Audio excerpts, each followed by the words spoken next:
All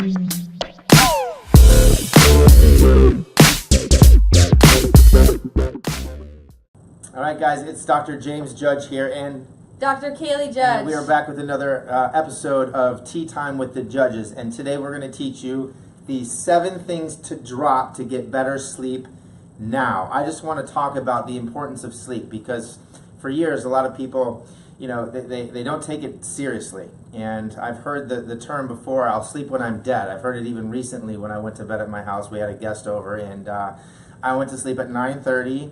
And he was like, you get 8 hours of sleep. And I'm like, yes, because that's when all the magic happens. You rejuvenate, your body heals itself, and it's very important. And if you don't sleep or get good sleep, then you're going to make it to that dead place faster, in my eyes. Yeah, and we see far too many people coming into our offices, either on sleep medications or just they don't know how to get better sleep. Some people I know that only sleep 2 to 3 hours at night and still have to go out and function in full-time jobs, in full-time marriages, in full-time life, and think that they're, going through life at their best potential, and that's just really not the case. And there are some simple solutions, there's some things that you may need to really, really fix, but we've kind of narrowed down the 7 simple things to just start implementing into your day-to-day routine. And we just know that you're going to see a huge impact from that. Yeah, I don't know about you, but I become a different person when I don't get adequate sleep or good sleep or enough sleep. Does that make sense? Yeah. So I become angry and things just don't work out well for me. So sleep for me has become a game changer. And these are the 7 things that I've implemented recently to make sure that I'm consistent with them. We'll go through all those things in detail. So let's start with number 1, light. Light. For me, in my bedroom, I've got no light coming in. My fire alarm even has a green light, and I put tape over it so it doesn't flash while I'm sleeping. And then I have also an extension cord thing that has a light there, and I got rid of that as well. Mainly because I just want to make sure that I have 0 interferences in my room. My blinds that I have are almost pitch black, so there's literally no seeing anything when you walk into my room.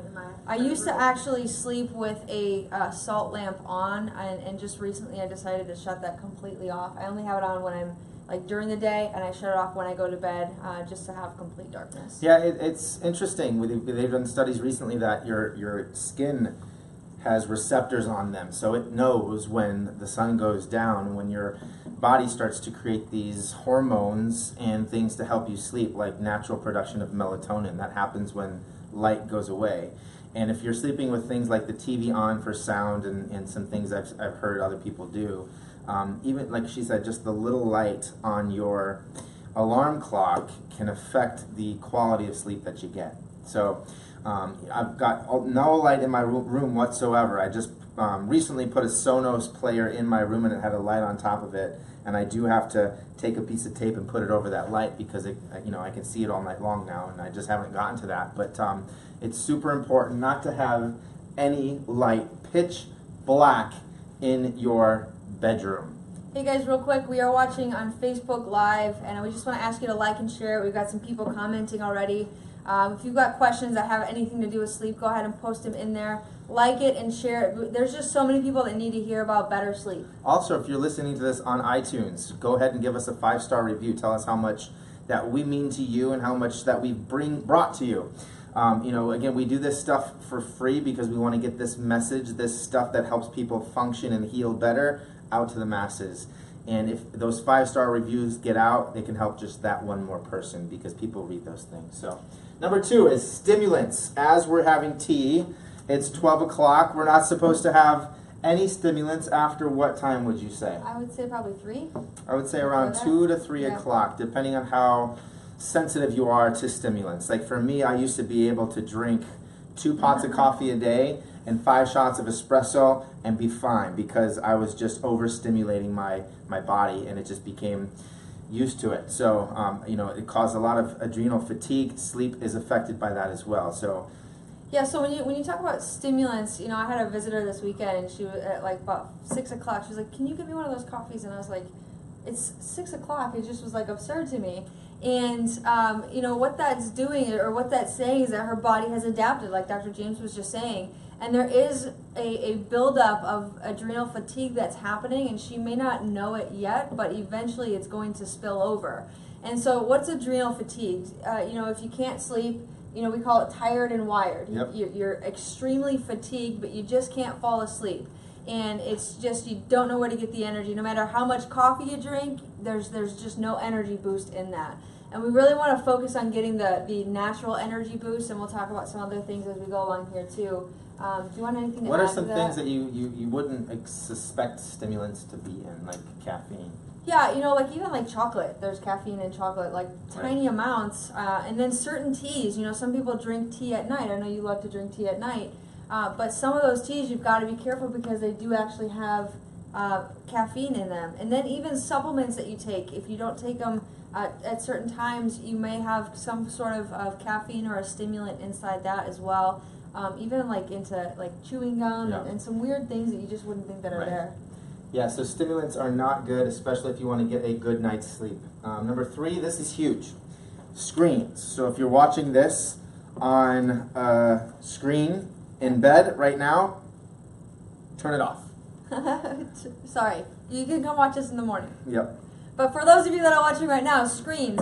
One thing that we just don't do very often in our house, and I'm not going to say never ever do I ever watch TV at night, because there are some occasions that I do watch TV at night, but it's not on a weekly basis or daily basis, and there's only certain shows that I'll watch, and it's for about an hour, maybe, if that, because I have fast forward and it's about 45 minutes.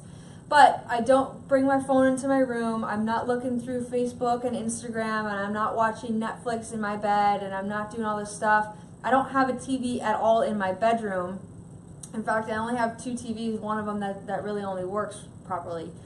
So I just, screens are just not a big deal. But I do know that there are people that, they have their laptops or their iPads, just camped out in their beds, and they're watching Netflix and get through all these series. Or even if you're doing good and you're reading a book at night and it's on your iPad or on your phone, it's the same thing. It's that blue light, that blue light that's affecting our eyesight and stuff. All of these things that we're talking about helps you just calm your mind. And if you constantly have, even if you're not looking at this phone, but it's like, look, she's got these 2 green dots right now, and for me, I'd be like, oh my gosh, what are they saying? Even if it's by your bed and you hear a little buzz and you're like, okay, well, what does that mean? Even if you don't address it, it still consciously affects your mind.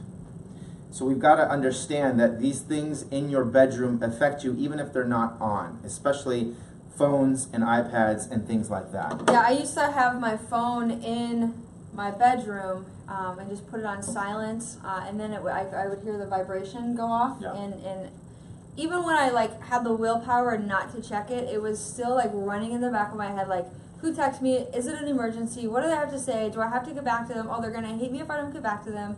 And that's just really not the case. So you have to set boundaries that, it's 9:30 at night. People should know not to text you or call you after that unless it is an emergency, and have a way for them to get a hold of you if it is an emergency. Correct.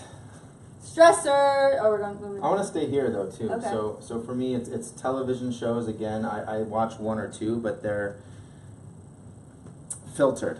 So I have my specific days that I allow myself to make that happen. And it's not just the screen, but it's the things coming through the screen, like the things that you're watching and putting into your brain before you go to bed. That also affects your sleep as well.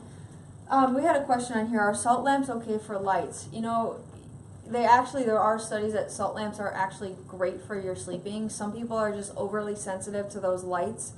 So it really depends on where you are. I found that as soon as I shut the salt lamp off, I started getting better sleep. Yep. And so some people actually, when they turn the salt lamp on, that's when they start getting better sleep. So you really just have to test it out for yourself with that.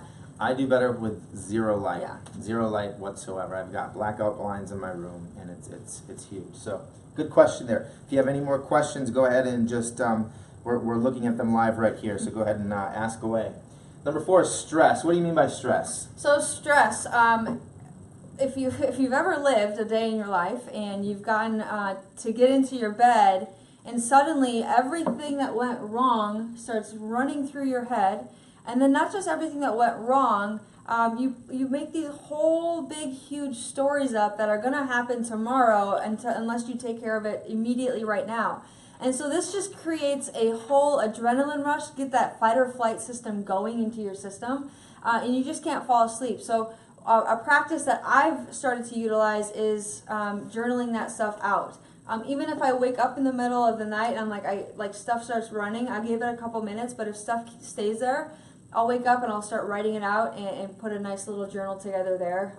Because you've got to get it out of your mind. As soon as it's out of your mind and on paper, you'll remember it in the morning when you wake up, first of all. And then second of all, it's just you free yourself of that like constant emotion and stress. Yeah, so for me, I do this in the morning and at night. I make sure that Tim Ferriss calls this caging the monkey brain. So all of those things that stress, quote unquote, us out, the stuff that we think about over and over and over again, something about writing it down and getting it out, like whatever it is, like I call it freehand writing, just getting all the stuff out on paper, closing the paper, helps me just shut down the brain. Okay, so I journal as well in the evening. And then I also have a book next to my bed. So I've got a couple of different books going all the time. There's my daily reader, the book that I read during the day, and then there's the book that I read at night. Usually it's non-fiction, so it's not making my brain activate. So it's just the easy book at night. I read a few pages and usually I'm out right away. So that's a good habit to get into as well. So how do we decrease stress? Well, it's not really decreasing stress, it's managing it. And one thing too is there's a saying like never go to sleep angry, right? So if you've got unaddressed issues, Harboring. Thank you. Yeah, if you've got harboring issues, then you've got to take care of those right now, tonight, before you fall asleep. Especially if you're in a relationship, or if it's within family, or if it's something that's like really close to home that you really can't fix tomorrow. You've got to go to sleep with a clear conscience that both of you guys are on the same page. You've got everything cleared up and there's just no issues. And once you start working that out, I mean, there's just going to be some freedom for everybody out there. Hey, if you know somebody that can't sleep during the night, this will help them tremendously. So go ahead and just tag them in a post in the comments and they will get the link to this video as well. So we did stress. Let's go with number 5, food. Let's move on to that. What does that mean, food? Like stop eating food? Maybe. Or the types of food? Maybe. Or so there's a lot that can go into this huge category here. But the reason why I wanted this here is because I want you to stop eating food 2 hours before bedtime. Why? Because it just helps the digestion. So what you don't want is in the entire night all of your energy going to the digestive system. Because during the night your body is supposed to heal itself and recover itself, right? Cells will die and cells need to be regenerated, and that regeneration happens during sleep, especially the REM sleep, the sleep that your brain is most active and working. And again, we don't want to steal all of that energy that's supposed to go build new cells to digest the food that we have. So eating a steak at 9 p.m. is really not a good idea, because all of that energy goes to getting that digested, and you wake up feeling tired, more tired than when you went to bed. So when it comes to certain foods to actually drop before you go to sleep, or 2 hours before, it would be grains and sugars. And to not be heavy on the grains and not be heavy on the sugars, because what those things do is they actually raise your body's temperature. And when your body's temperature is extremely raised, you just have a hard time falling asleep. And that's just a certain case. So what should you do instead of having grains and sugars is to actually really good high fat. So eating an avocado at night instead of a bowl of rice or a bowl of pasta or a bread or a toast and whatever. You just want to stick with or even like like people want to have those midnight snacks and have some ice cream or whatever it is. You know, look online, look in the back of our Maximize Living Nutrition books. Look, I have these what we call fat bombs, and it's literally coconut oil and almond butter and some brain octane, and that's what my midnight snack is, and it's cold and it's like eating ice cream at night. But it's full of fat and there's 0 sugar in that. So my body is still working the way that it's supposed to. That will actually help benefit the process of the healing, because it helps regenerate brain cells and it helps make new chemicals and hormones and the steroids that are produced in your body naturally.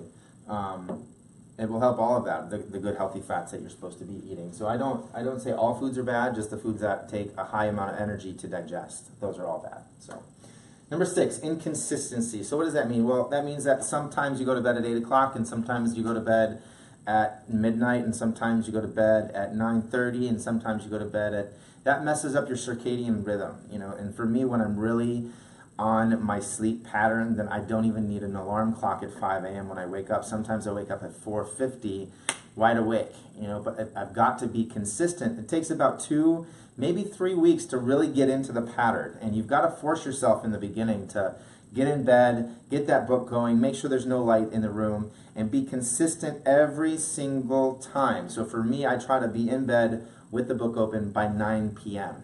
So you've got to be consistent with your sleep times and the time that you wake up as well, even on the weekends. Like if you're going past an hour, like let's say on Sunday you want to sleep in, but if you're sleeping in, you usually wake up at 5, you're sleeping until 8, that affects your next 3 days, 3 or 4 days. So it's going to be much more difficult to get up in the morning as well. So, you know, that's the huge thing when we start to talk with and work with insomniacs. It's really not that they're an insomniac, it's rather they're inconsistent with the time that they go to bed.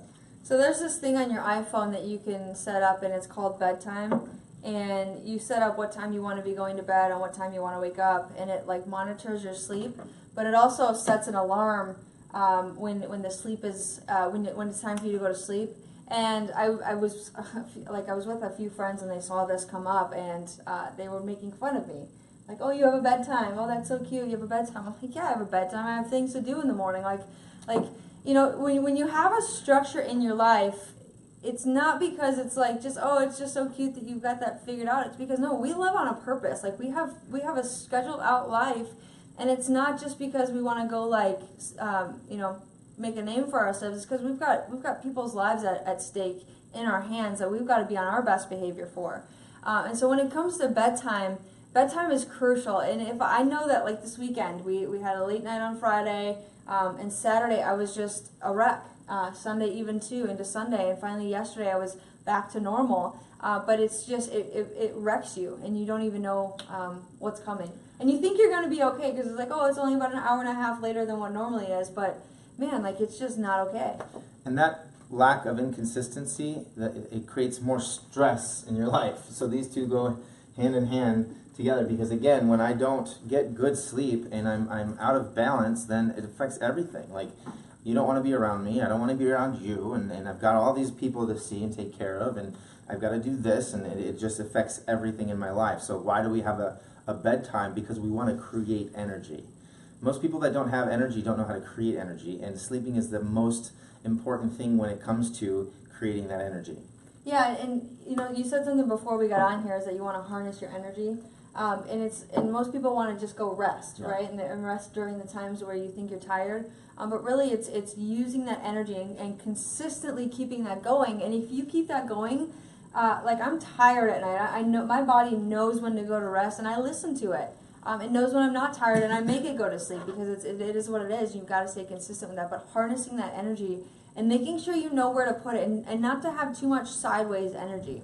Too many people have sideways energy, that things are going on in their family's lives, things are going on with fights, and this is happening, and it's like, man, just shut that out. Like, life is way too much more important than to be worrying about what they're not worried about, right? So be consistent with you, keep walking your path, and keep doing what you need to do to be sleepy. Drop your temperature. 7 things to drop. Number 7 is temp. I love sleeping at around 67 degrees. I know it sounds crazy, but I love the comforter, and it's actually been shown that the colder your environment is, the better, deeper sleep that you're going to have.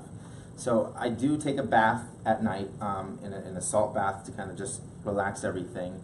Magnesium sulfate's in there as well, and I also take a magnesium supplement before I go to bed, because it helps me calm my nerves. And I also take what's it called?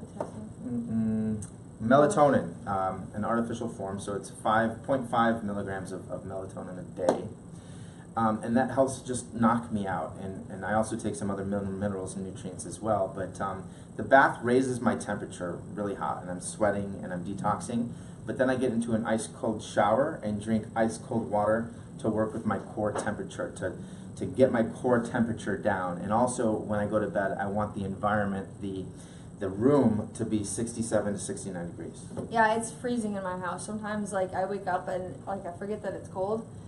Like, I go to sleep with a t-shirt on, I wake up and it's like, where's my sweatshirt, where's it at? But actually, they talk about how getting your body to that colder temperature, it elevates your healing process. So you're actually sleeping and fighting cancer at the same time. You're sleeping and fighting heart disease. You're sleeping and fighting diabetes. You're sleeping and fighting off those diseases that none of us want to have. So you can even be conscious and be a disease killer while you're sleeping and you're not even knowing it, because your body is just that smart in doing what it's supposed to be doing. So my house is about 68 degrees, and you know, even with this ketogenic diet thing, I've also noticed that my body's just naturally warmer, because I used to eat solely just vegan, vegetarian, and lower proteins, probably not enough fats. And now that I've got the fat ratio up a little bit higher, my core temperature is higher. And I've noticed this past like 2 weeks, I've really wanted the temperature to be even lower while I sleep. So play with it, figure out where you need to be with all of that, and figure out what's going on. Anything to add on temperature? I don't think so. I think we've got our 7 things to drop. Can we pick up one thing? Yeah, go ahead. So just one thing that we always talk about is obviously getting adjusted. We see people come in here that they don't even write it down that they don't sleep, and then about a week after getting adjusted, suddenly like, oh, I've had the best sleep of my entire life. I didn't even know I could sleep this well. So getting the pressure off of your nervous system, I guess we could say drop the pressure, maybe. Number 8, bonus. Drop it while it's hot. Drop the pressure. Get the pressure off your brainstem, your spinal cord, and your nervous system, nerve roots. You want to make sure that the structure is exactly where it's supposed to be with your spine, have 3 perfect curves. That way that your nervous system is going to be functioning. There's not going to be any disease running through your body, because we always want to look at function first and not just the symptoms and the disease. We've got to see how well your body's healing and functioning. 100% of the time when people have trouble sleeping, it's all of these 7, but the most important one is pressure on the nervous system. Okay, so the C1 or the atlas usually is shifted out of alignment, putting pressure on the brainstem, causing lack of production of chemicals like melatonin naturally. And the body, just like she said, it can't function correctly. So that would be the number 1 thing to do, is to make sure that there's no pressure on the brainstem, spinal cord, or any of the nerve roots. And that's going to help everything else function and heal at its optimal level. And then you'll see that you don't need as much sleep as you did before, and you can actually get more done in a day because you have more energy throughout the entire day. So again, that's our goal, is to help you experience life to your fullest potential. You can't do that if you're not sleeping. You can't do that if you're not healing. You can't do that with a bunch of pressure on your nervous system due to gravity shifting your spine out of alignment. So that would be the number 1 thing, is to drop the pressure on the nervous system. So action steps. Check out these 7 things. Figure out where you need to improve upon in your life. If you are a chiropractic patient, make sure that you're making your appointments. Also, if you're one of our patients, make sure that you are sleeping on your spinal molding wedges to make sure that there's no pressure on your spine while you're sleeping. If you're not a chiropractic patient, go find one. Go find someone who is a spinal corrective care doctor. You can check out maximizeliving.com. Put in your zip code. If you are a patient and you know somebody that's not a patient, share this on your wall, like this, tag their name, help them get a better night's sleep, and then overall increase their health in life. For chiropractic, babies come to mind. Like, babies come in that are colicky for 9 months. We give them 1 adjustment and they sleep for 2 days. The only time they wake up is to eat and go back to sleep, because that's when the healing starts to happen. So it's really evident with that as well. So awesome, guys. We're going to be here on Friday. We're actually going to be in Orlando.